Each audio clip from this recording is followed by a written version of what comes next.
Hi guys, நம்ம இந்த வீடியோவில் அரிசி பருப்பு சாப்பாடு நம்ம வீட்டு ஸ்டைல் எப்படி பண்ணுறதுன்னு பார்க்க போகிறோம்.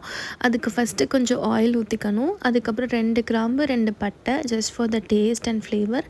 அதுக்கப்புறம் 2 வெங்காயம் 4 பச்சை மிளகா, கொஞ்சம் கையளவுக்கு கொரியாண்டர்.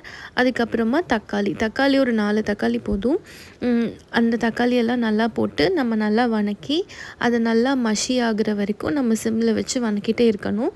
அதுக்கப்புறம் தேவையான அளவு உப்பு, அப்புறமா மஞ்சள் தூளும் சாம்பார் தூளும் டேஸ்ட் என்ஹான்ஸ்மெண்ட்காக போட்டுக்குவோம்.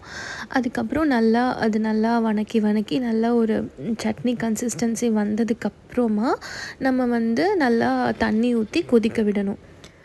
தண்ணி ஊற்றுற டைமில் நம்ம கொஞ்சமாக கையில் எவ்வளோ தேவைப்படுதோ அந்தளவுக்கு நம்ம சீரகம் மட்டும் போட்டுக்கணும்.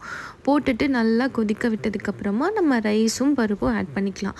ரைஸ் 1 கப் ரைஸ்க்கு 3/4 கப் பருப்பு போடுற மாதிரி இருக்கும். அந்த 3/4 கப் பருப்பை நம்ம எப்படி டிவைட் பண்ணோம்னா, கொஞ்சமாக பாசிப்பயிறு, அதுக்கு ஈக்குவலாக துவரம் பருப்பும் கடலைப்பருப்பும் நம்ம போட்டுக்கணும். ஸோ 3/4 கப் அதை நம்ம மேட்ச் பண்ணிக்கணும். ஸோ 1 கப் ரைஸ் 3/4 கப் பருப்பு.